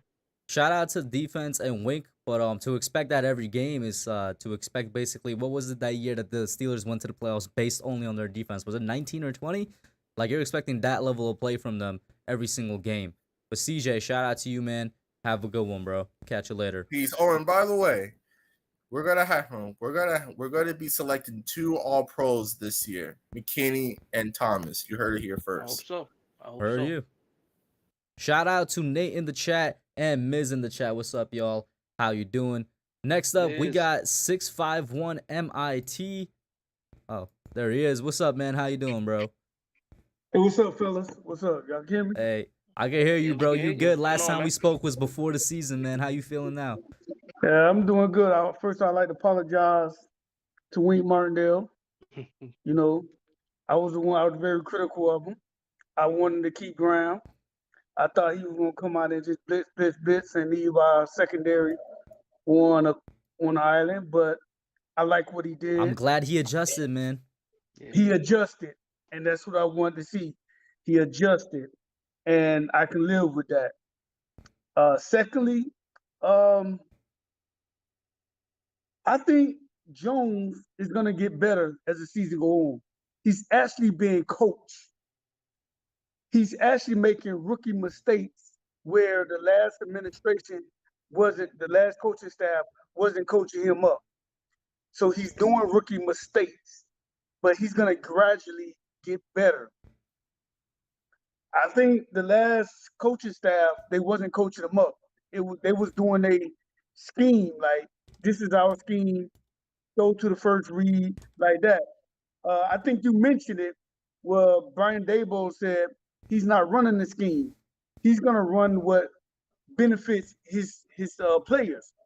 And that will separate a good coaching staff from a bad coaching staff. The ball didn't come in here and say, I'm going to run my scheme. He looked around and said, okay, this is what you do. This is what we're going to do. And he's going to make it where the team is going to benefit. Everyone on the team is going to benefit. It's not just his scheme. So I think this team is actually being coached up. If this was Joe Judge coaching this team would have lost. Because when we was down 13-0, I was like, oh, shit, here we go again. So I was like, and then I seen them come back. And I was like, what the hell? Like, I didn't see that. And I've been a Giants fan since Tecmo Bowl, since the 1990s. And I didn't see this. Yes, sir. The only time I seen this type of football from the New York Giants was Tom Coughlin era. When Eli had the defensive line, the team had the defensive line, offensive line, and they would come back. They would keep coming back. And they would run the ball with Brandon Jacobs and Lamar Bradshaw. They would always come back. This is the first time I seen this team actually come back from a 13-point deficit. And I'm like, yo, what the? Wow. Like, yo, just last year, and you guys know I called the games live. If a team went up more than 1 touchdowns on us, I was already done because I knew we weren't coming back. Yeah, that's a fact. And 7 points felt like 20.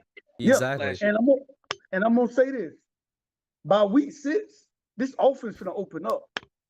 This offense, you're gonna see Daniel Jones improve as the weeks go by.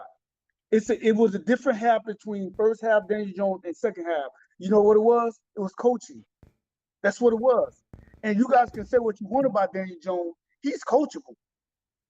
If you tell him to do something, the problem was he was getting coached by bad coaching, and we got to get rid of them bad habits. It's so sad that this probably his last year. But if the ball would have had him in year one, we wouldn't be talking about Daniel Jones getting a new contract because he would have got it. I believe so. He was coached up bad, very bad, by two bad coordinators. He had one good coordinator, and he had the Dallas coach, the old Dallas coach for a couple of years. Same thing with Kellen Moore. He's a bad. I was listening to a Dallas podcast. They are complaining about their play call. They absolutely are. Yeah, I heard that too. And I'm just like, yo, this sound like what you call it, play caller. Yeah. Garrett's play caller. It's like it's so dry. Their play calling is dry, and it is dry. It's very dry. Well, So one thing I would say to that is it's just for Daniel Jones, time is not on his side. No, Like, it's not. It's not. Everything that needs to happen for him has to be fast. It has to be sped up this year. Yeah. Can he do it? Like I said, we'll see. We'll Can see. he- Yeah, and then like I said, if he ends up being the guy, then that helps us out in the long run. But like I said, we're in wait and see right now. We're absolutely in wait and see. Yeah. But I just see the potential. That's the first time I seen the Giants play like they actually had a game plan in the second half. They didn't come out with the same stupid ass game plan. The only Adjustments. one that Adjustments. the only one that used to adjust was Graham. Patrick Graham used to adjust. He used to adjust his defense. But the offense wouldn't adjust. They would come out with the same basic game plan. And as far as the Toney situation, what I think it is, me personally, with the whole Toney situation, Toney is not. He always hurt and he's not practicing. So I'm thinking this administration is saying, okay, we're not just gonna throw you out there because you're Toney. I think Toney need to humble himself. I think he thinking shit don't stink, and I think he walking around with a big jock strap like y'all need me, because he had a couple good games last year. But I think his coaching staff is gonna humble him. They're like, yo, we're not gonna play you. If you're not gonna practice, we're not gonna play you. If you always hurt, we're gonna play the guys that's always practicing. And that's what I like. And they did not play him. Make him earn it. This is what I'll say, and then Dash, I'll let you go. I always agree with making a player earn their playing time. You should, obviously put the best player out there. But I don't know, because we don't have enough information for me to say that it's an attitude problem, which is basically kind of what you're leaning towards with Toney, that it's an attitude problem. The thing is, if he's hurt, it's not necessarily his fault if he's missing practice. But if he's voluntarily missing practice, which we still haven't, since he's been here, we haven't had any reports saying Toney voluntarily missing practice, then, what are you punishing him for? Dash, what do you say? One thing I would say is a good sign that I get from Toney is that during that game, even though he wasn't playing, he was involved on the sideline with his teammates. He was cheering people on, celebrating with the team. He was hyped. He was hyped the whole game. And in some cases, if you got a guy that you want to call like a prima donna or something like that, like the wide receivers get that name sometimes, I didn't see that on the sideline. So I'll take that for what it's worth. And then we'll see what happens this next game. Because, again, when he did play, he looked healthy. I thought maybe he wasn't healthy. But to be able to make those cuts like he did on that one play when he had to pull it down, when he was going to pass and pulled it down and then made something out of nothing, his ankles look good. His knee looked good to me. And hopefully he didn't have, any swelling after the game, or it wasn't something like, coach, I got some swelling. I feel something going on. And they held him out. But like I said, we don't know, because when he missed that practice in the offseason, nobody knew he had, offseason surgery, a cleanup. And we just speculated that we're all speculating. And I don't mean to cut you off, but I gotta go specifically with somebody in the chat right now who's been a long-time supporter, but I kind of have to disagree completely with you here, Miz, especially with the undertones that could come off with this comment. He says Toney's not all about football. That's the issue. He want to rap and dress cool with gold chains, get about football. I don't know about that, because I can't remember the last time the man released a rap song. He's been focused from, and once again, this is information that we got. We are fans at the end of the day. Nobody knows for sure except Toney and the Giants staff, right? And then he says Toney hasn't been about football 100%. Come on. And well, he says common, but I'm sure he means come on. But here's the thing, though. We can't say he's not 100% about football. It's another thing to say what MIT was saying, and that it could be an attitude problem. That's completely different from being 100% about football. I definitely do not think it's that, because we haven't, like, you look at his music releases. I can't remember the last time that he released a song. But go ahead, either one, you could take it off like that. And exactly, you can't, like, you could have hobbies outside of football as well. But go ahead, I'm done with that. I feel like I've beaten that to death. Well, the ball said, from what He likes his said, career, yeah. he said, the ball said he didn't put Toney in because he didn't know the playbook enough. That's what he said. He wasn't. I guess he wasn't practicing enough. He said he didn't know. Hold He up, didn't want to would put he him say out that? there. I know He he said- said that they didn't have that it was not a scheme thing. It was a package thing. Is what he Yeah, said it was in a the package post game thing, press yeah. conference. Where did he say Yeah, that he didn't so- notice the Well, the that's what playbook? he didn't. He was a package. So I was that- about to say, that- because those are two different things. One of them implies he's not studying, and one of them is that Dable had a different game plan. Well, I took it as that he wasn't involved in practice enough to be involved in the schemes. Because if he was involved in the scheme, Toney is the best receiver out there. So why is he not involved in the scheme? It's either he hurt or they just not put him out there. Mhm. Now, He's the best receiver. Go ahead, Dash. I'll say this. They made a decision to run the offense through Saquon Barkley, right? And a lot of these packages, you notice that the wide receivers needed to block. And I don't know if Toney's one of the better blockers, but we saw what Sterling Shepard did. Sterling Shepard's a great The blocking blocker, game. yo. And when they went to those RPOs, and then that one game winning drive, they went belly. They did belly. I don't know how many times, maybe 4 or 5 times in that series. You don't want your wide receiver like a threat out there that can't block in those plays. So it could have been a package thing. It could have been a package thing. But go ahead.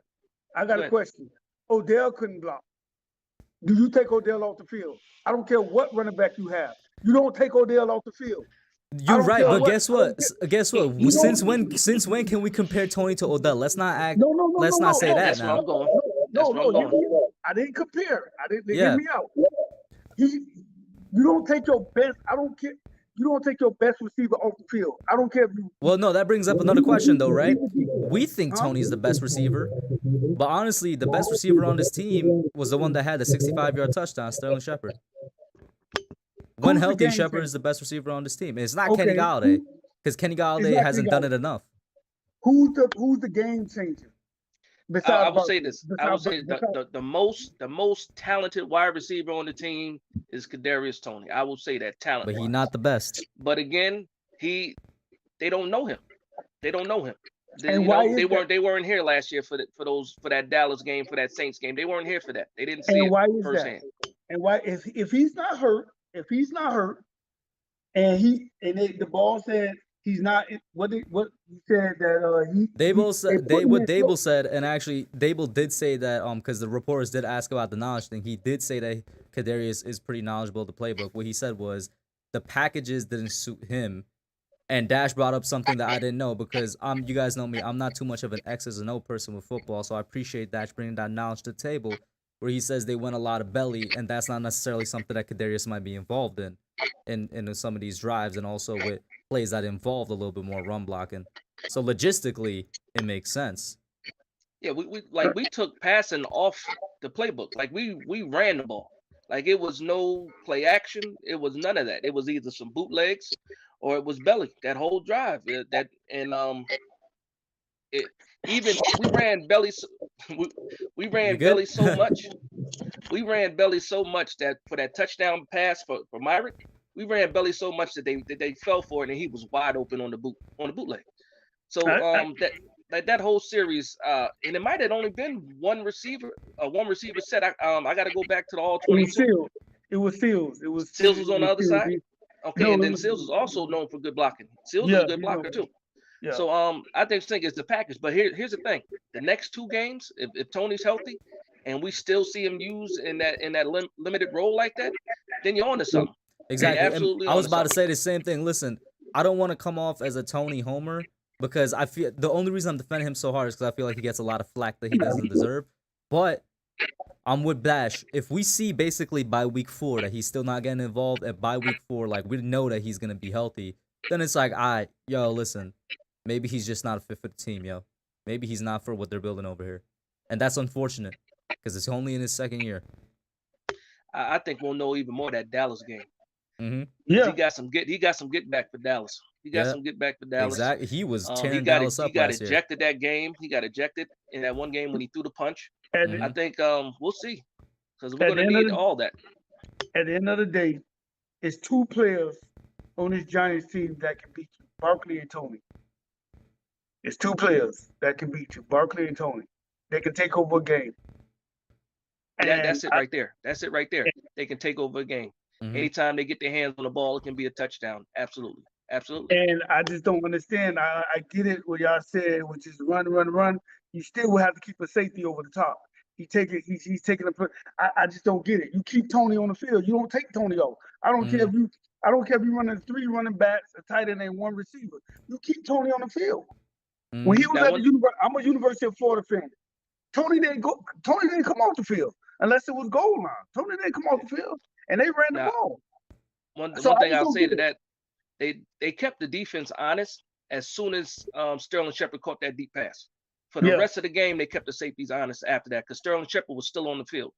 Yeah. So they really didn't need that threat of Toney being on the field because Sterling Shepard already provided that threat. But like I said, we'll see what happens. Yeah, we'll see what happens. We'll see what happens. It could be a package or it could just be coach talk at the end of the day. And guys, I'm about to be going for just 15 more minutes. I got 3 more calls, so I'm gonna try and piece it up to around 4 to 5 minutes per caller. MIT, thank you so much for calling in, man. I love having you on. It's been a good couple of weeks now, man. Thank you for the support, bro. Thank you. I appreciate it, brother. No problem. Like I said, guys, I got 3 people back here. There was a couple people that dropped out. I just want to say a little quick PSA. You guys know the community of this channel is the most important part to me. That's why I do these calling shows. So if you ever feel like I missed you or something like that, I apologize, but I try to get everybody involved. Next up, we got Keyshawn Crippen. I might be mispronouncing your name, my boy. Please correct me if I am. What's up, bro? How you doing? What up, Kush? Can you hear me, yo? Yeah, I can hear you. What's up, yo? All right, good. It's Keyshawn Crippen. Keyshawn, I bet. Yeah, you can just call me Key though. But yo, that 2-point conversion, bro. Man, you saw how Saquon threw the ball back, yo. How hyped he was.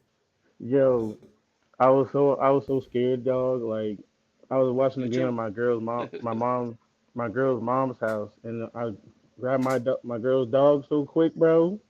She was like, "You grabbed my dog so quick." I'm like, yo, my heart dropped. I was scared. I didn't think it was a good idea, bro. I didn't think it was a good idea. You know what's funny, yo? And we said this so many times tonight, but that 2-point conversion, if there was anybody else in the position Saquon is in, I don't think we get it, because he was one of the only people in the NFL, if not the only people in the NFL, that could make that quick cut, that quick juke he made before he barreled into the red zone. Remember, there was somebody right ahead of him. He had to juke them real quick before he could go in. Nobody complained about the dancing then. Exactly. Without the dancing, we don't get that 2-point conversion. But like Daniel Jones, man, I know it's the first game. But it's like I need to see more. I just need to see more, and it's just kind of like I don't know. But do you guys blame him for that fumble though, or no? Because I can't really blame him for that fumble. No, I don't, because it's a tomahawk chop. It's perfect technique. It was perfect technique. There's no way 99% of quarterbacks is fumbling on that play. It was just perfectly. It's just a perfect technique there. I can't even fault him for that. So initially I did, but I could admit when I'm wrong. Initially I did a lot, and I was going back and forth with people on Twitter. And part of that reason was because when he got hit on a couple plays after, he kept the ball. He actually protected it, and I was like, why didn't you do that earlier? I had to go back and look at it again. You're right. It's that chop right there was the difference. He just got kind of hit the second time on that second sack, and that's why he was able to actually bring his arm in. But like I said, I was wrong at first. Now though, nah, yeah, a lot of people would have let that ball go. Go ahead, Key. I was just like, I don't think you could blame him for that, but I'm just like, You can't blame Daniel Jones for that fumble, but I can blame him for that interception though. That was a bad throw. That was really bad. Like, I mean, my grandma could see that. I'm like, yo, that's kind of really bad. The thing I'm more upset with isn't even necessarily the read, and this is something that like has kind of been not necessarily a controversial topic, but some people agree with the take, some people don't, and that's a take that he can't throw a back shoulder fade or specifically an end zone fade towards the pylon. And I'm like, that's Yeah. probably the play of the game where you want to throw something towards the pylon. It looked like it was just a straight dart towards Saquon's chest. And I'm like, I don't know. What do you guys think? Should he have went fade there? And do you agree with the take that he can't throw the fade route? Let me get Dash first. Hindsight 2020, he should have threw the slant. Yeah. That's because of all 22. On that throw, it just had to be, if he was going to make that throw, it just had to be earlier. It just had to be earlier. You know, you're already cutting your field down short when you're in the end zone anyway. So it just compacts everything, and it makes it easier for these receivers to make those kind of plays. Because he was sitting on, what, like 15-yard line, 10, 15-yard line? I can't remember exactly where he was on that play, but it's just too much time to react for a cornerback in that short of a space. To, you know, it's just a late throw. Just a late throw. He has to be earlier if he's going to throw it like that. Mm-hmm. And what about, like I said, the take that a lot of people say he can't throw the end zone fade towards the pylon? I think he can. Well, I saw him do it in practice. I haven't seen him throw it in the game, but one of those early highlights in preseason was that back shoulder throw he had to Kadarius Toney. Yeah. Everybody saw it. It was perfect placement. And I believe he caught that on Darnay, if I'm not mistaken, or it might have been Aaron Robinson at the time. But I've seen him do it, but just not in the game. But he can do it. He can absolutely do it. He just needs to trust himself. Again, you're dealing with a guy that dealt with a lot of negativity the past 2 years, you know, kind of like a shot fighter. You know what I mean? He's holding his punches a little bit because he's scared of what's going to happen. Now, one of the first things Dable said when he got here was like, Daniel has to let it go. And everybody was saying he just got to throw the ball more. No, the way I took it, what he has to let it go is he has to trust it and throw it right away. He can't wait that extra second. This is the NFL. You don't have that kind of time to second guess yourself. So that's what I took from it. He just has to trust himself and let that damn thing go. It's pretty nice interpretation right there. Key, what about you, man, to any of the questions? I mean, I think he could throw the pylon, the back shoulder. It's just like, I don't know if he could do it in the games because maybe it's too fast or he doesn't have the timing. But it's just like, I know he can throw the ball. He's real accurate. But I just need to see him do it. But I don't know about these receivers, man. Like, what's up with these receivers? What's y'all take on these receivers? Kenny Galladay, 19 million. What is this? 2 catches. Well, isn't it 27 Man. million? Am I tripping? Isn't it 27 million for Kenny Galladay? I thought it was 19 million a year. His cap hit, I think, the salary, I think, is 18 this year. I think it's 18 this year. But the average, we have him a 3-year deal. But if we would have cut him, it would have been like 20-something million if we would have cut him in like all dead cap. But but just to get to your point, he has to do something. He has to be a part of the offense. He has to force himself into the playbook. Because right now, if they can survive and win games and he's getting without him, 2 targets, it's a wrap for him. It's a wrap for him. Especially and next year, coming right? the end of the year. Yeah, coming to the end of the year, he's gone. You can save 7-8 million, I think, this year if you cut him post June in 2023. And if he's not producing, or somebody would listen. Somebody, I think there's a team out there that would trade for him and say maybe we could use him better or he could be better over here. That's an option too. Right now, he's untradeable. Yeah, right now. I hope so. Like, this is bad. Like, how many catches did he get in the game? Like 2? Yeah, and we're paying him that much? Yeah, and, but I think he did have a high snap count for what that's worth. Yeah, he was on the field. Man. He was on the field. High snap count. Unpopular opinion. Been to him. Yeah, unpopular opinion that I have now, and I'm turning around. I want to see Slayton, I want to see Slayton play. You know what's funny? I forgot Darius Slayton was on the team yesterday until like they had a random shot on the sideline. He was in the blue jacket, and I was like, oh my god, and I was genuinely surprised because Richie James, I went to a couple training camps, and I love Richie James, and that's when it hit me. I'm like, yo, Richie James is playing above Darius Slayton right now. What's going on? Yeah. But and now with the injury to Wando Robson, they call it day-to-day. We'll see what happens. If he's out, I'm assuming Slayton gets the jersey. He would have but to I'm step curious up, to see right? him. yeah, I'm curious to see it. Key, Yeah. I know it's a short time, but like I said, I'm only on for a little bit more. Let me get your last thought before I pop the next person on, man. It's all good, Kush. Well, I thank you for having me on, and so glad that we finally win because my job, too many Eagles fans, man. I'm the only Giants fan. It's horrible. Man, Every it time felt I go good, in the didn't it? warehouse, they're like, "Yo, how about them birds?" Yeah, Now Yeah, you it can felt real say, how good though. about them Giants, bro? there you go. Have a good one, Key. All right, Appreciate you. y'all. Appreciate the support, man. Man, stay safe. All right, peace. Peace. Next up, we got Jean. Before I could add Jean, that mic needs to be unmuted. Otherwise, like the software won't allow me to add you in, John. Are you there? There it is. What's up, man? How you doing? Nothing much, Kush. Nothing much. How are you? I'm good, bro. What you got for us?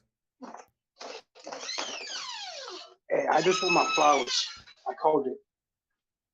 What's up? I called it a month ago on the street. Word? I called it. I want my flowers. I called it a You month ago.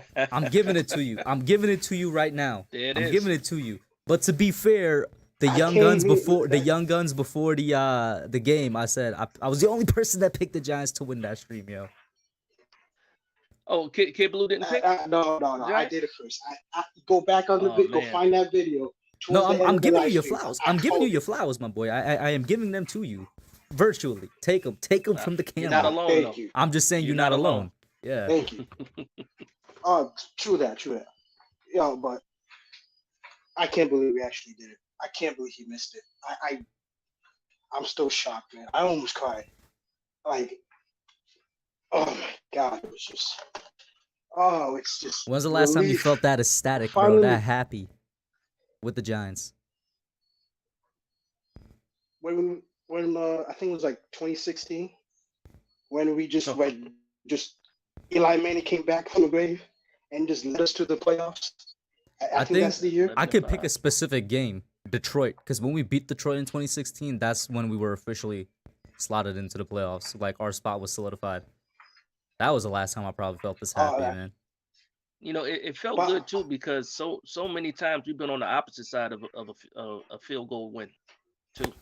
I said that during my recap video. So We many played times. that exact same game, and shout out to Good Morning Football. I forgot the name of the guy that said it. He said it. We played that exact same game like 10 times, but we've always been on the losing end. Absolutely. All day. I would say like the most recent one was Daniel Jones' first game against Tampa, when we like, oh, okay, we just came back from that. I would say that's probably the most recent, but just the way we did it, I'll probably have to go back to 2016. Mm-hmm. But I just have a couple things to ask. I feel like during the first half, they were trying to feature Daniel Jones. Because if you paid attention, they were a little bit pass happy and not really running the ball until the end of the first half, and then they realized, okay, our offensive line can't block for shit. They can run block though. We should run it, and then after we ran it. But like I'm just saying, I feel like they try to feature Daniel Jones a little bit more in the first half, but then they realized, we just can't do it for now. We just have to run the rock, and then as soon as we started running the rock, the passing lane, Daniel Jones just started cooking. I agree with you because started during the cooking. stream, when I was calling the game, I said it live and I was thinking in my head, I'm like, why aren't we running the ball more? Saquon hasn't even had the ball that much, but when he gets it, it's only positive yardage. And I had to look at the stats, and at halftime, I was getting a little angry because I'm like, why does he only have 7 carries at half, man? I feel like he should have more considered the situation that we're in. Should have just give the ball to your best player. But of course, I gotta give credit to Brian Dable and Mike Kafka, who is a name I gotta slide in there. A lot of people aren't giving him his flowers for realizing they gotta run the ball, and then Kafka's the one calling the plays. So he was calling up the right run plays with the right pulling for the line. Go ahead, Dash. Now, I was just gonna say, an adjustment.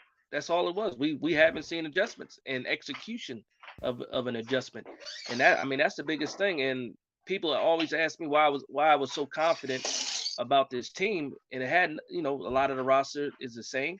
It was all about the coaching. When you have good coaches in place, you get these type of results where you got guys that can learn and can become better.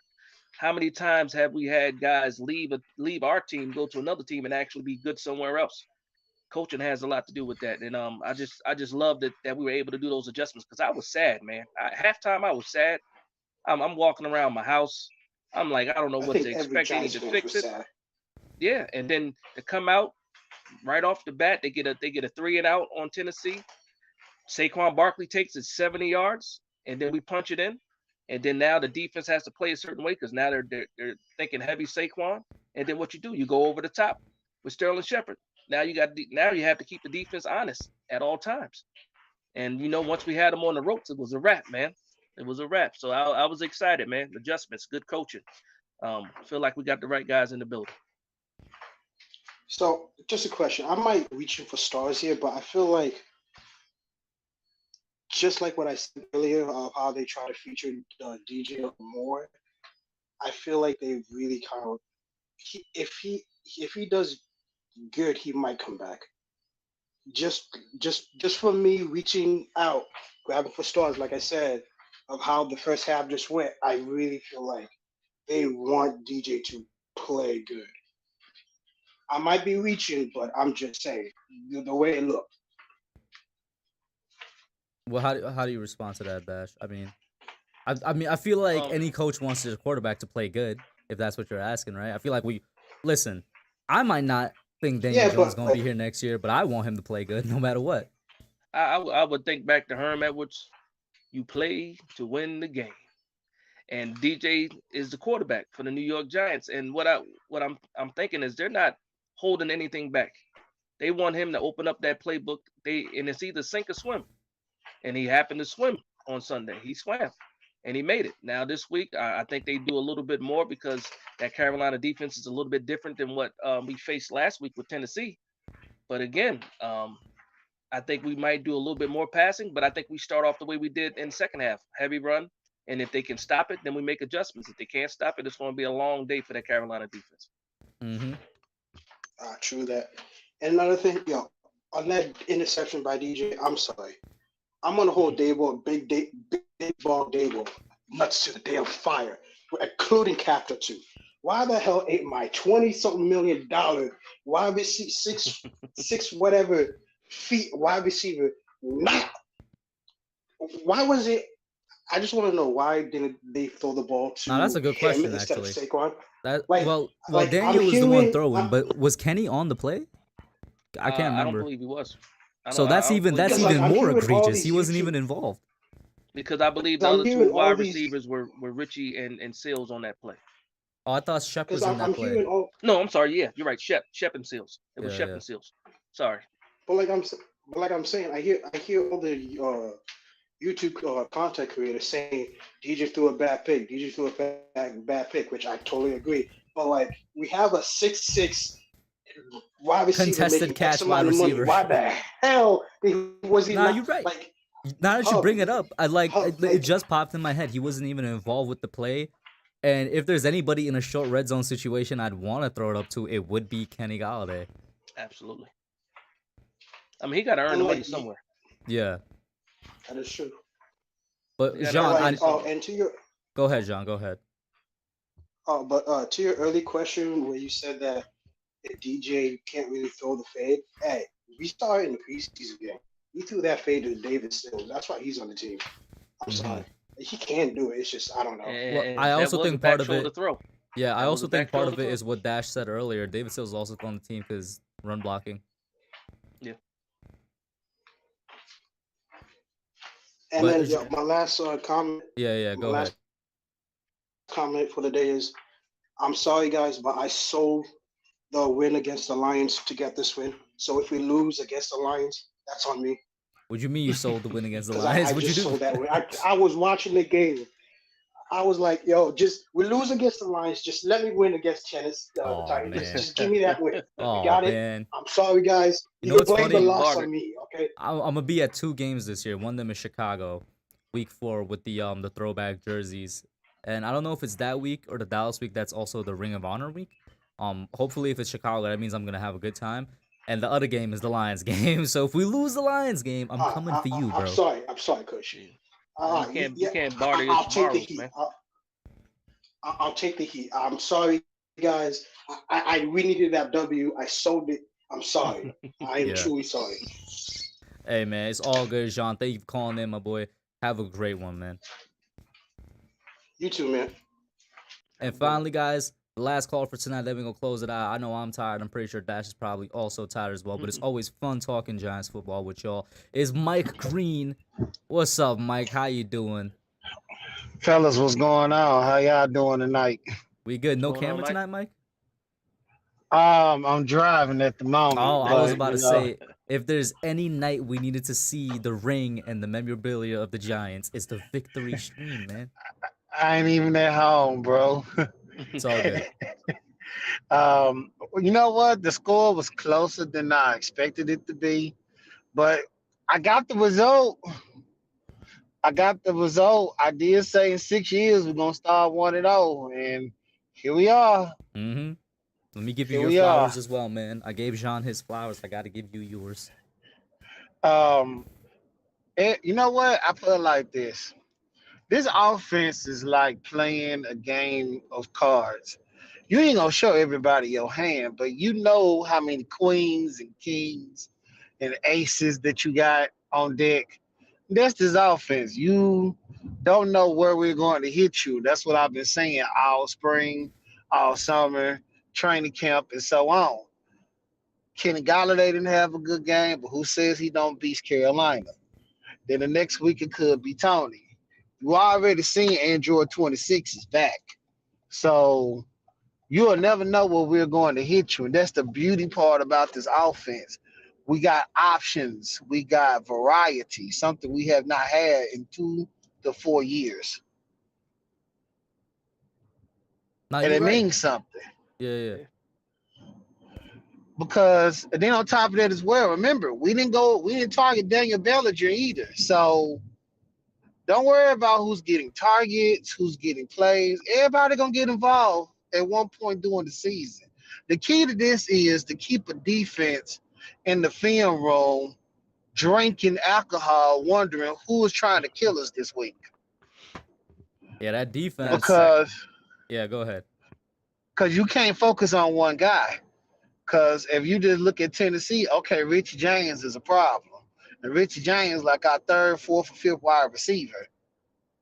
And I'll say this: if Robinson didn't go down, you might not have seen Richie James as much. True. He filled in for Wando Robinson when he went down. True. That's what I'm saying. Like, that's what I'm saying. You can't key in on one player on this offense. And then two, like I said before, you don't know if we're gonna be the Chiefs this week or the Bills this week. Because we got both. Yeah. And Saquon Barkley rushing for 164. Carolina then got destroyed by Cleveland. They're gonna try to stop the run. So I think this would be a great week to start Daniel Jones in your fantasy because he's gonna get opportunities to throw the football. Because they're gonna put everybody in the box because they don't want to be embarrassed back-to-back weeks on the ground. So who are you giving up for Daniel Jones if you're gonna pick him up on the waiver for fantasy?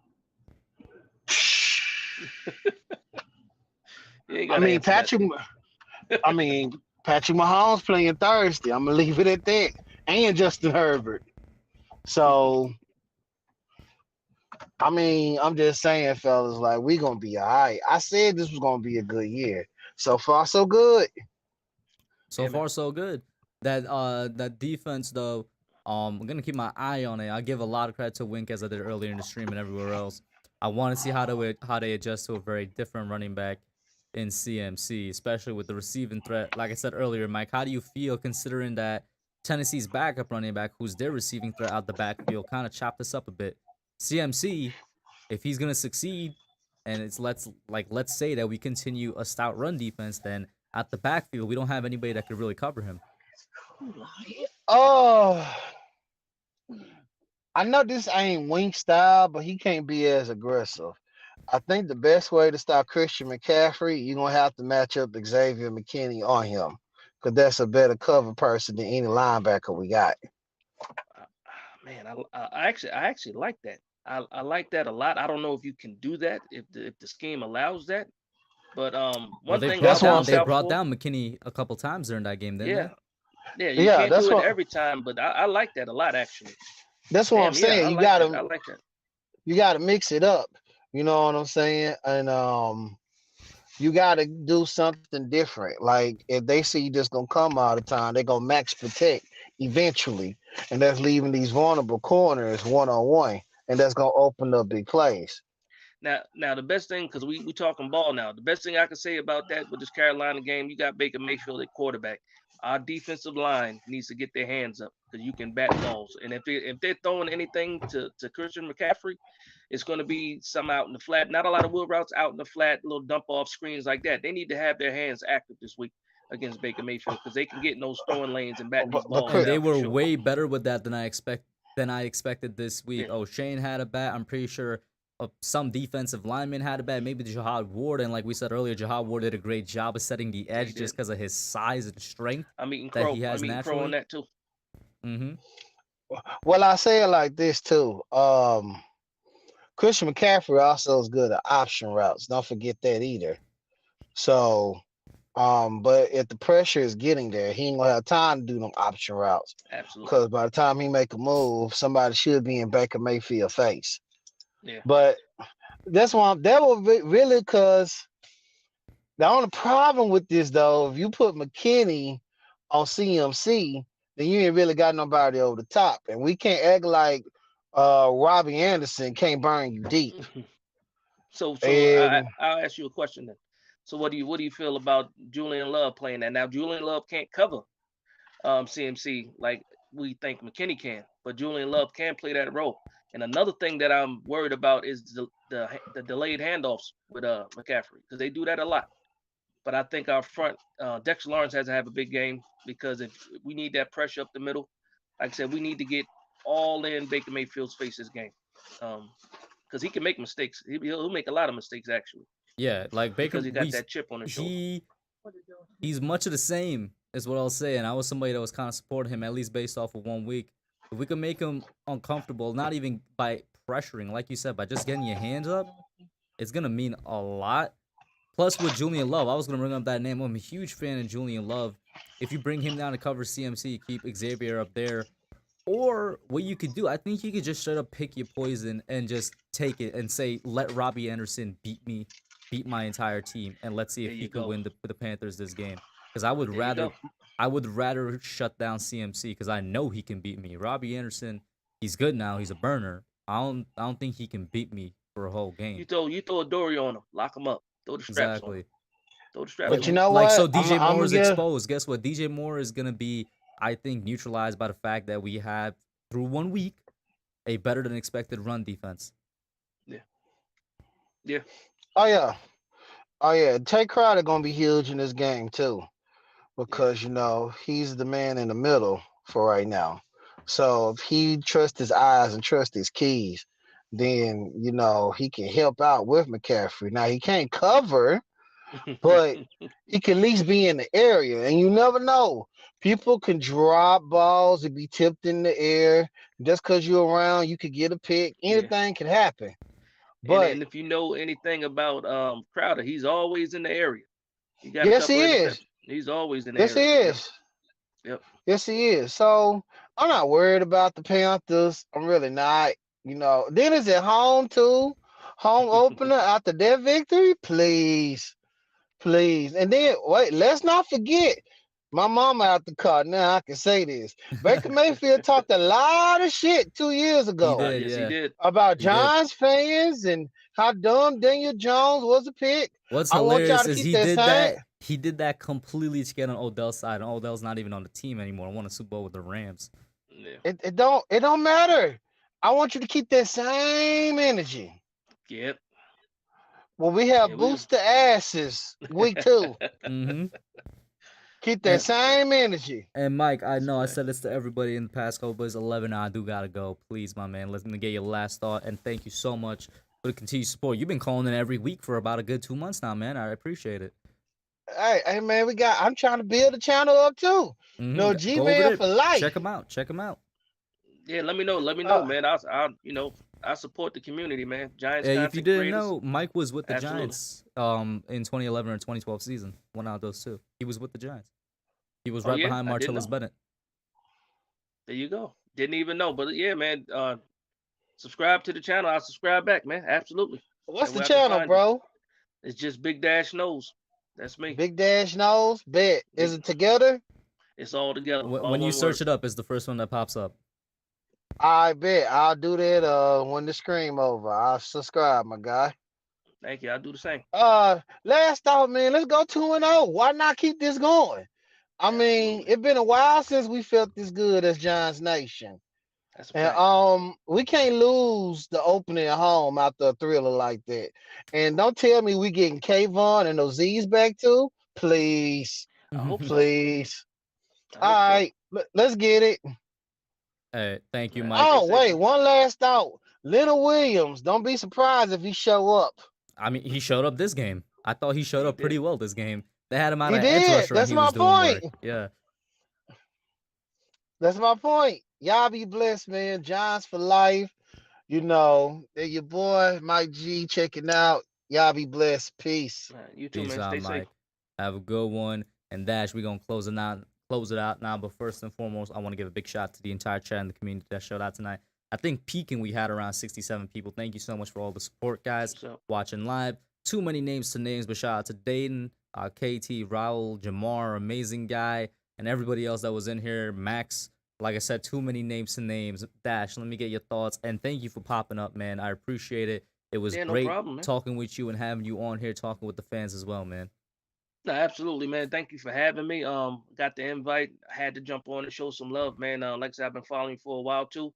One of the good Giants content creators we have out here in this community. So absolutely enjoy myself, and I'll do it again, man. Let me know. Whenever you need, an extra voice, send me the link. I'll hop on, man.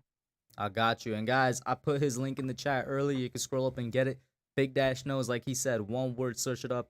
And it's the first thing that pops up. Please go over there, show this man some support, not only on YouTube, but on Twitter as well. With that being said, guys, tomorrow Young Guns is going to be on this very same channel, 9 o'clock. We got special guest Caitlin Brower from the Real New York Fans of New Jersey, I think it's called. A podcast she runs over there with a couple of her friends. And also, it's going to be a new era of Young Guns. I'm going to leave it at that. I got some things cooking up. That's it for now, though, guys. And we out. Peace. Peace.